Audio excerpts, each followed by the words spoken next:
En este episodio, exploraremos el mundo sin gravedad de los astronautas. ¿Cómo pueden comer, beber, ducharse, ir al baño, colocarse el traje o dormir dentro de un saco en condiciones de gravedad cero? La vida de los astronautas en órbita terrestre, los aspectos más divertidos y los más peligrosos. Las técnicas para mantenerse en forma en las estaciones espaciales y el récord de permanencia en el cosmos. Hoy entraremos en el mágico mundo de la ausencia de gravedad, algo que en el pasado ningún hombre pudo experimentar y que ninguna civilización habría soñado poder llegar a realizar. La posibilidad de llegar a ser ligeros como una pluma, flotar en el aire y volar de un punto a otro gracias a un simple impulso. La ingravidez es debida a las condiciones especiales que se verifican durante un vuelo espacial. Aquí en la Tierra sabemos que es imposible de realizar, porque la fuerza de la gravedad forma parte de la naturaleza de las cosas. Cualquier objeto, si no se mantiene sujeto, cae inexorablemente al suelo. De hecho, la Tierra es como una especie de inmenso imán que lo atrae todo. No podemos eliminar esta fuerza, podemos contrarrestarla, podemos equilibrarla, tal como por ejemplo lo hace la libélula y también el helicóptero, que pueden permanecer suspendidos en el aire, pero utilizando mucha energía, precisamente la que nos permite equiparar las fuerzas. Nadie puede apagar el interruptor de la gravedad. Su influencia abarca cualquier lugar del universo, y es la fuerza que ha permitido agregar y mantener unidos a los cuerpos celestes en el espacio. Antes de ver cómo se puede vencer la gravedad, veamos un reportaje que nos muestra cómo opera esta fuerza en el universo, especialmente en los planetas de nuestro sistema solar, en los que la diversidad de masas provoca distintos tipos de gravedad muy diferentes entre sí. Veamos. La fuerza de la gravedad tiene la misma edad que el universo, pero el hombre conoce su existencia desde hace pocos siglos. Isaac Newton fue quien la descubrió en 1684. Se trata de una atracción que mantiene unidas las masas de materia y que se hace progresivamente más débil al aumentar la distancia entre estas masas. Es la fuerza que nos hace permanecer pegados al suelo y que mantiene unido el sistema solar, obligando a los planetas a orbitar alrededor del Sol. Cuando subimos a una báscula, la fuerza de gravedad de la Tierra atrae nuestro cuerpo y nos hace pesar. En la Luna, que tiene una masa más pequeña que la Tierra y en consecuencia una menor gravedad, pesaríamos mucho menos. Un hombre de 70 kilos no superaría los 12. Si fuéramos a los otros planetas del sistema solar, nos daríamos cuenta de que nuestro peso varía constantemente. En Mercurio, un astronauta de 70 kilos pesaría 26. En Venus, que tiene unas dimensiones similares a las de la Tierra, la balanza marcaría 57 kilos. Y en Marte no superaría los 27 kilos. Si el astronauta pudiera pesarse mientras vuela por la atmósfera de Júpiter, la balanza marcaría 178 kilos. De hecho, Júpiter es el planeta gigante del sistema solar y su masa, mucho mayor que la terrestre, ejerce una atracción más intensa. Todas estas variaciones de peso tendrían lugar sin que la persona engordara o adelgazara. Sucederían únicamente porque el planeta en el que nos encontráramos tendría una masa mayor o menor que la terrestre y en consecuencia ejercería una atracción gravitacional superior o inferior. Si a continuación el astronauta consiguiera descender sobre el Sol, su peso alcanzaría los 1890 kilos. De hecho, la masa del Sol es enorme comparada con la de los planetas. Para escapar de la atracción gravitacional, por ejemplo, para entrar en órbita terrestre, es necesario alcanzar una velocidad concreta, denominada velocidad de escape. De lo contrario, se volvería a caer. Para superar la gravedad de nuestro planeta, la velocidad de fuga es de 11 km por segundo, es decir, 27.350 km por hora. Los cohetes, al alcanzar esta velocidad, pueden poner en órbita transbordadores y estaciones espaciales. Isaac Newton descubrió que esta fuerza disminuye rápidamente al aumentar la distancia entre las masas de materia. Los astronautas en órbita alrededor de la Tierra viven en ausencia de peso, en parte precisamente por esta razón. A cientos de kilómetros de altura se reduce mucho la atracción de nuestro planeta, pero obviamente no desaparece. De hecho, los transbordadores espaciales siguen orbitando alrededor de la Tierra gracias a su gravedad. También la Luna, a 400.000 kilómetros, gira en su trayectoria gracias a esta fuerza. Pero para los astronautas que están dentro del transbordador, la reducida gravedad que les atrae hacia la Tierra está perfectamente equilibrada por la fuerza centrífuga debida a la rotación alrededor del planeta y que les empuja hacia el exterior. Su peso desaparece, aunque la masa de sus cuerpos no experimenta ninguna variación. De esta forma pueden soltarse en el aire, volar de esta extraña manera y divertirse muchísimo, al menos eso es lo que parece. En realidad, la ingravidez provoca en algunos astronautas, especialmente al principio, náuseas y vértigos, precisamente porque les falta el punto de referencia al que estamos acostumbrados desde que nacemos.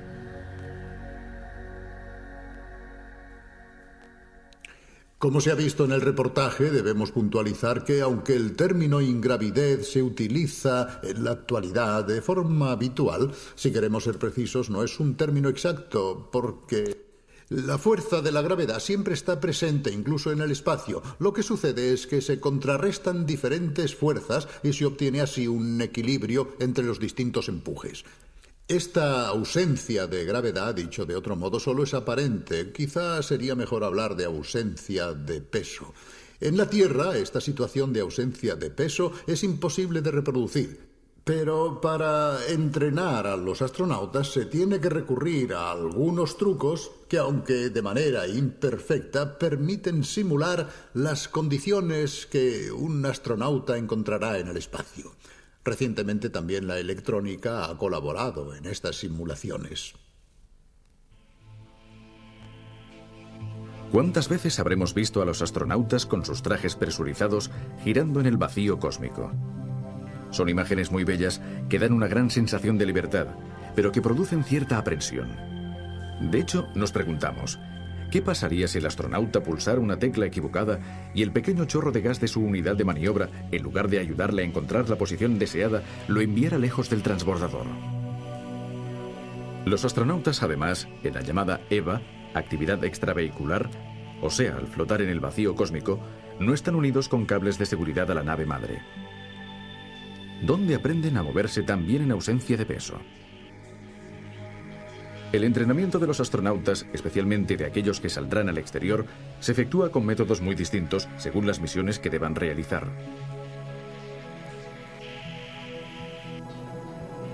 Pero para todos, el primer contacto con la ingravidez tiene lugar en este avión, un KC-135, que desde una altura de 10.000 metros desciende en picado siguiendo una trayectoria parabólica, de forma que crea en el interior una gravedad cero artificial.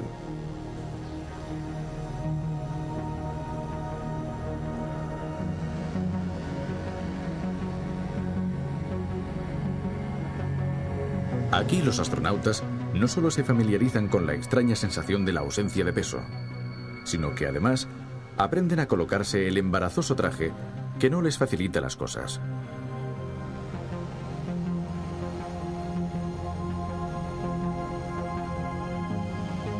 Naturalmente, el avión solo puede reproducir la gravedad cero durante escasas decenas de segundos. Para entrenamientos más prolongados, hasta hace algún tiempo solo existía una alternativa, la gran piscina. De esta manera, los astronautas pueden intentar y reintentar todas las operaciones que deberán desarrollar en el cosmos, como por ejemplo destornillar tuercas y pernos de un satélite para cambiar las piezas que no funcionan. En realidad, la piscina simula bastante bien la ausencia de gravedad, pero no a la perfección. Las piezas de metal, en lugar de permanecer suspendidas, caen al fondo, y al estar cabeza abajo, la sangre fluye a la cabeza, incluso en la piscina, cosa que en cambio no sucede en ausencia de gravedad. Son detalles que no permiten una perfecta reproducción de la gravedad cero. En los últimos tiempos, la NASA ha experimentado un sistema mucho más eficaz para simular la ingravidez: la realidad virtual. Aquí vemos la sesión de entrenamiento de dos astronautas en actividad extravehicular y del operador del brazo mecánico. ¿Cómo se puede simular la gravedad cero con la realidad virtual? El truco es muy sencillo. Se modifica a conveniencia la percepción visual mientras el cuerpo permanece sentado en una posición cómoda. De esta forma, el aspirante a astronauta podrá ver las cosas como si estuviera cabeza abajo, pero sin sentir el flujo de sangre en el cerebro. Podrá moverse a su gusto, girar en el vacío virtual creado por el ordenador, sin que su cuerpo pueda distinguir el arriba y el abajo, precisamente como en el cosmos. El entrenamiento mediante la realidad virtual ha resultado tan eficaz que en la actualidad más del 40% de la preparación para una misión se efectúa con esta técnica. Este sistema permite que cada astronauta tenga su propio punto de vista y pueda interactuar con el de los otros. En resumen, es un sistema de simulación muy complicado con el que los futuros astronautas se entrenan para mover satélites o sustituir aparatos maniobrando estos sencillos volantes de plástico. También realizan entrenamientos de vuelos en solitario por el cosmos con la unidad personal de maniobra. Obviamente, antes de aventurarse lejos del transbordador espacial, es mejor repetir la lección aprendida con la realidad virtual dentro de la bodega de carga del transbordador, como está haciendo este astronauta. Cuando empezó la aventura espacial existían muchos problemas, como por ejemplo cómo reaccionaría el organismo ante la ausencia de peso, qué le pasaría al corazón, al cerebro, al riego sanguíneo. Actualmente sabemos que enfrentarse al espacio ha llegado a ser una operación rutinaria. De los 108 minutos del primer vuelo de Yuri Gagarin se pasó a los 437 días de permanencia, que es precisamente el récord establecido por Víctor Polyakov a bordo de la Mir. Como se sabe, son los soviéticos quienes han ido batiendo su propio récord, por lo que nos ha parecido interesante desplazar a uno de nuestros enviados especiales para explorar una parte poco conocida de la astronáutica rusa. La cápsula Soyuz, que desde hace más de 20 años lleva de un lado a otro a los astronautas de las estaciones espaciales. Veamos. Estoy en el centro de preparación de cosmonautas. Y aquí, en esta enorme sala, se encuentran 3 simuladores de vuelo. Son prácticamente naves espaciales en cuyo interior se entrenan los cosmonautas. Son las famosas Soyuz, que desde hace 10 años llevan a los astronautas, como si de taxis se tratara, desde la Tierra hasta la estación orbital Mir, o sencillamente los ponen en órbita. Y aquí tenemos la posibilidad de ver cómo es el interior de una de estas Soyuz y sobre todo de poder comprender cómo es la vida de los cosmonautas. La Soyuz está compuesta por 2 partes. La parte inferior es, por así decirlo, el módulo de mando. En cambio, la parte superior es un módulo de descanso, ya que los astronautas a veces deben permanecer incluso 3 días en el interior de la nave. Entremos y veamos algunas sorpresas. Bueno, no es muy fácil entrar, pero ya estoy dentro. Lo primero que sorprende es la falta de espacio. Los astronautas están literalmente encajados en el habitáculo. Ya estoy. Estas cubetas son los asientos de los cosmonautas. Allí se sienta el científico que va a la estación orbital. Aquí el comandante. Y donde yo me encuentro, el ingeniero de vuelo. Se está muy estrecho. Me da la sensación que estoy en un asiento de un coche de Fórmula 1. También están estos protectores que se colocan sobre las rodillas.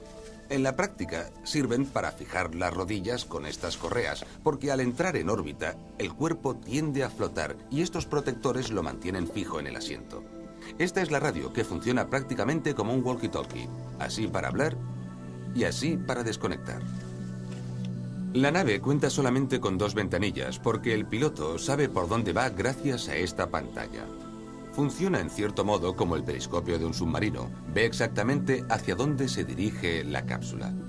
Para mover la cápsula se utilizan estos 2 mandos. ¿Veis estos 2 cilindros con pomos? Moviendo este mando, se hace girar la cápsula hacia la derecha o hacia la izquierda, mientras que moviendo este, se hace que vaya hacia arriba o hacia abajo. También es interesante este globo terráqueo situado dentro de este panel. Nos da exactamente la posición de la Soyuz en la órbita. Naturalmente, la permanencia dentro de esta cápsula es de pocas horas, para ir hacia la estación orbital y quizá volver hacia la Tierra, porque normalmente, cuando la nave está en órbita, la tripulación se traslada arriba, donde el espacio, como veréis, es mayor. Aquí solo se quedan el piloto o el comandante, o se establecen turnos. Por eso ahora iremos a ver cómo es la zona de arriba. Bueno, ahora vamos a ver la segunda zona de esta nave espacial. Debemos explicar que lo que veremos ahora no regresará a la Tierra. La parte inferior, de hecho, regresará con los cosmonautas y con los paracaídas, En cambio, la parte superior se desacoplará y se dejará caer en la atmósfera, transformándose en una estrella fugaz, desintegrándose prácticamente debido al rozamiento con la atmósfera. Esta es la entrada. Y aquí estamos, en esta segunda estancia de la Soyuz, en este doble habitáculo espacial. Aquí también se está muy estrecho, pero mucho menos que en el módulo de mando. Hay instrumentos de todo tipo, pantallas, filtros, incluso para la recogida de humedad del aire que después se recicla. Y esto es un armario. Un armario espacial con gomas que sirven para sujetar los objetos, para evitar que, sin gravedad, empiecen a flotar. Aquí se coloca la comida, los vestidos, los instrumentos, etc. El problema del agua ha sido resuelto de otra forma. Solo con apretar este botón, surge un pequeño chorro de agua que va directo a la boca. Aquí está. Cuando se permanece 3 días en un ambiente como este, es necesario pensar en todo. Y en lo que respecta al retrete, aquí tenemos la solución soviética al problema. Aquí la tenemos. Esto es un lavabo espacial. Funciona como un aspirador. Y al igual que un aspirador, también tiene una bolsita que se tira después del uso.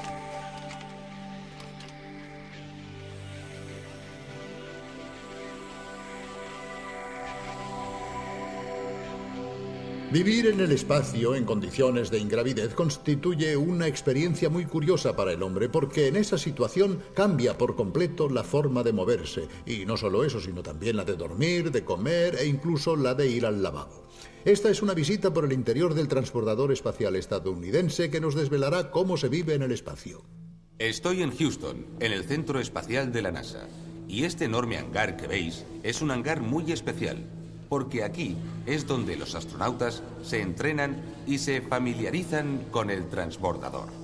De hecho, aprenden a desarrollar muchas de las operaciones que después harán en órbita, como por ejemplo mover el famoso brazo mecánico, pero también aprenden a desplazarse por el interior del transbordador. ¿Por qué? Porque pese a que nos parece muy grande, en realidad en su interior los espacios son pequeñísimos. Esta habitación es minúscula, naturalmente hay 2 pisos, pero veis, aquí deben vivir 7 personas a veces durante 15 días.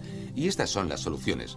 Hay muchos cajones, por llamarlos de alguna manera, en el interior de los cuales se encuentran todos los objetos, los instrumentos e incluso la comida. Y en el exterior de cada cajón está descrito su contenido. En este caso se trata de instrumentos de primera necesidad. Bueno, ¿podéis imaginar que detrás de mí está la cocina? Esta es la cocina. La comida, tal como veis aquí, se encuentra en bolsitas envasadas al vacío. En este caso, té con limón. Mirad, esta es la comida para los astronautas. Estos discos azules son de velcro, porque en el interior de la astronave cualquier cosa empieza a volar si no está sujeta. Por ejemplo, en este caso. Ya está. Ahora bien, hay un aspecto especial de la astronave y, por tanto, del transbordador. Y es que se pueden utilizar todas las paredes, tanto por arriba como por abajo, y en consecuencia también se puede usar el suelo como un inmenso armario. Por ejemplo, se puede ver que aquí se encuentra el filtro del aire y que existen otros compartimentos para otros aparatos o instrumentos. Pero hay un instrumento fundamental para la vida a bordo. Está en ese rincón y se trata del lavabo. Bueno, ya estamos aquí. En cierto modo nos recuerda mucho a los lavabos de los aviones. Pero es muy especial porque en este caso los astronautas flotan y deben conseguir sentarse. Estas asas sirven para mantener las piernas sujetas. Los pies se apoyan en estos pedales y se fijan. Por desgracia, cuando se usa el lavabo no se puede cerrar la puerta, no hay espacio suficiente, de manera que para mantener la intimidad existe esta cortinilla que se cierra, confiando de todas formas en la colaboración de los otros miembros de la tripulación. En cambio, para dormir, el sistema es diferente. Basta con unos sacos de dormir ligeramente fijados a la pared. Aquí están. Como veis, son camas dispuestas verticalmente. El astronauta se introduce en el saco de dormir y apoya la cabeza en este cojín. Para mantener la cabeza inmóvil se utiliza esta especie de venda que se pasa por encima de la frente para mantener precisamente la cabeza fijada. En cambio, las manos permanecerán libres y empezarán a flotar dentro de la cabina. Naturalmente, en otros casos, los astronautas utilizan auténticos nichos y se encierran en su interior para tener un poco de intimidad y oscuridad. Esto sucede en los vuelos en los que hay varios grupos de astronautas que deben alternarse. Unos trabajan y otros duermen.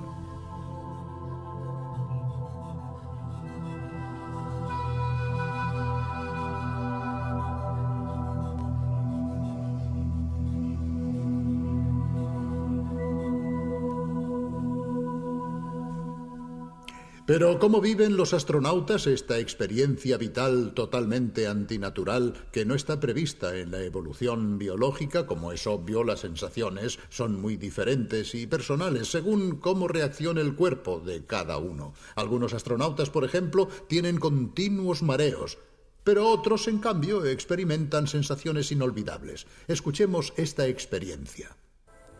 Estamos con un veterano del espacio, Jeff Hoffman, que ha estado en 5 ocasiones en órbita. ¿Qué se siente en el momento del despegue? Una sensación que pocas personas han experimentado. Cada vez que entro en el espacio es como una bomba atómica. Después de la entrada en el espacio, después del lanzamiento, llega ese momento mágico cuando se apaga el motor y siento la falta de gravedad, la ingravidez. Es una libertad completa del cuerpo. Es casi como una droga. ¿Nos puede contar alguna anécdota sobre algún aspecto de la misión del que quizá no se haya hablado mucho? Con el aterrizaje y la entrada en la Tierra, espero ver a mi mujer y a mi familia. Pero también siento tristeza porque pierdo aquella libertad que me proporciona la ingravidez. Lo que siento es la pérdida de ese estado de gracia que es la ingravidez y siempre deseo regresar. Pero hay otros aspectos de la vida en ausencia de peso que habitualmente no se conocen. Son los experimentos que permite realizar esta situación excepcional. A bordo, en realidad, los astronautas no se limitan a llevar a cabo el trabajo como pilotos o mecánicos. Hay una serie de experimentos dispuestos para cada misión. Experimentos de biología, de fisiología vegetal o animal, de cristalografía y muchos otros. Y las informaciones que aportan son de gran interés. Para concluir, veamos este breve reportaje. ¿Qué hacen los astronautas durante los largos días que pasan en órbita alrededor de la Tierra, además de lanzar satélites, fotografiar nuestro planeta o dar paseos espaciales?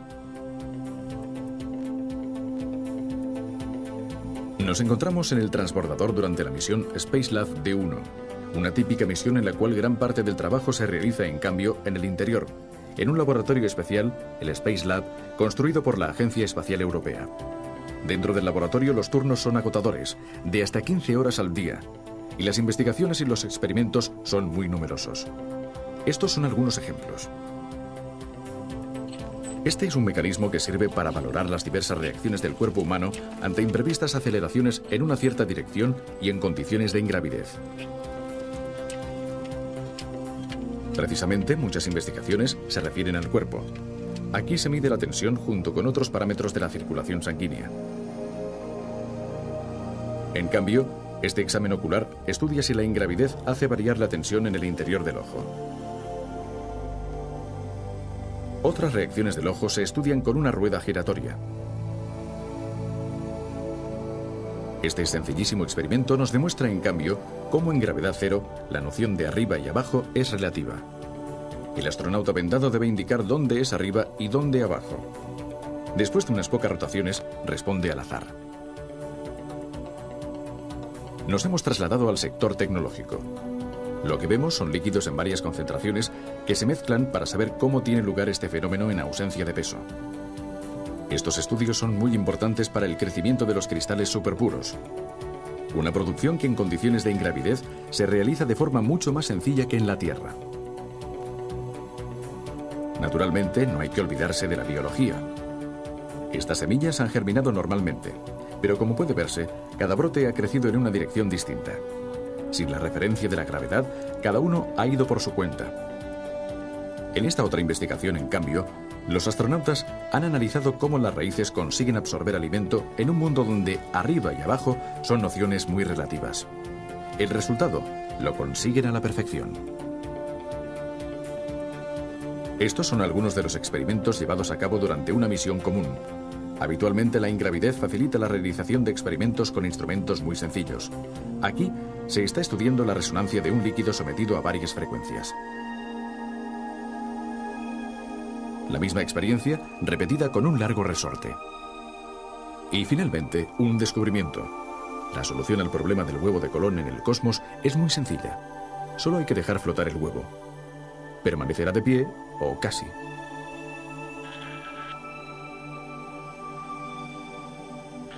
En el futuro, el espacio se convertirá sin duda en el lugar donde se podrán llevar a cabo trabajos muy especiales, no solo gracias a la ausencia de gravedad, sino también al vacío casi absoluto que existe a esas alturas y a las bajísimas temperaturas obtenidas gracias al frío cósmico.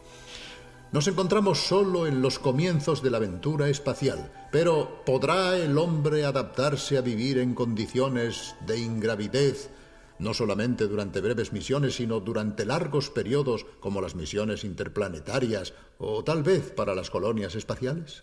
Alguien ha dicho que esto quizás sucederá cuando nazca el primer niño en el espacio.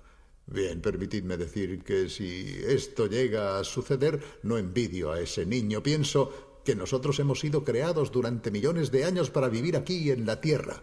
Y que si deseamos ir al espacio, quizá debamos interesarnos en adoptar otra solución un poco más costosa, pero más cercana a nuestra naturaleza, que es la de construir estaciones espaciales con gravedad artificial.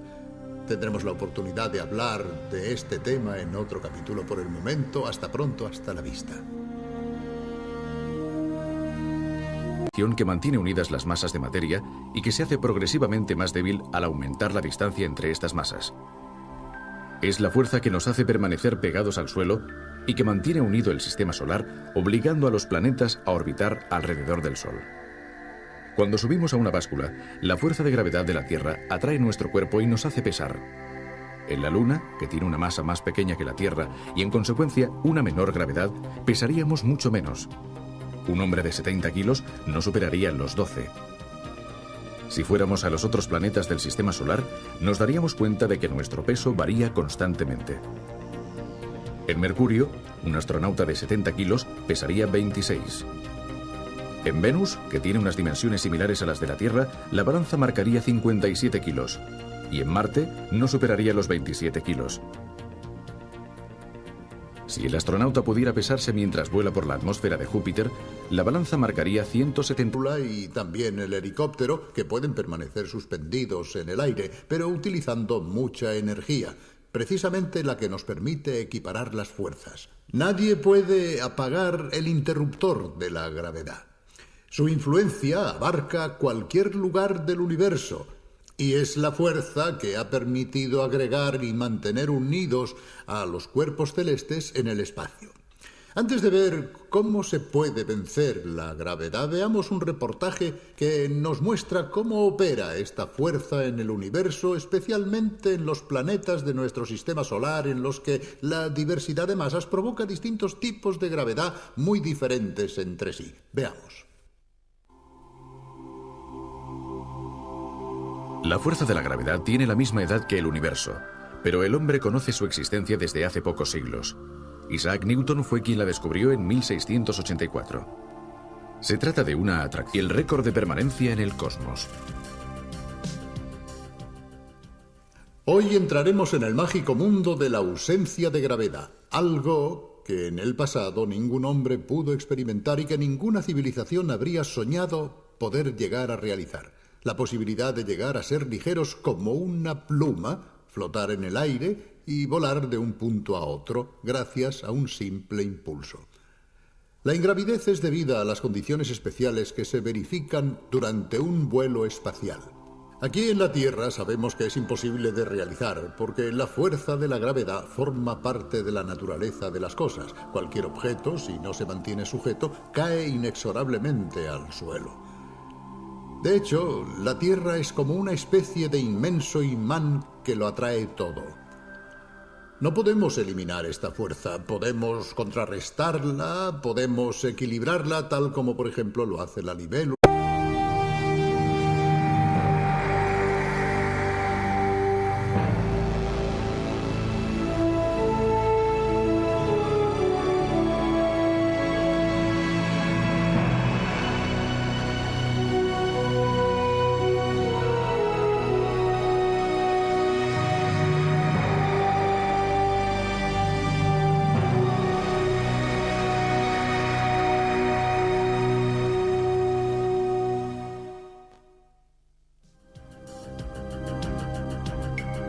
En este episodio, exploraremos el mundo sin gravedad de los astronautas.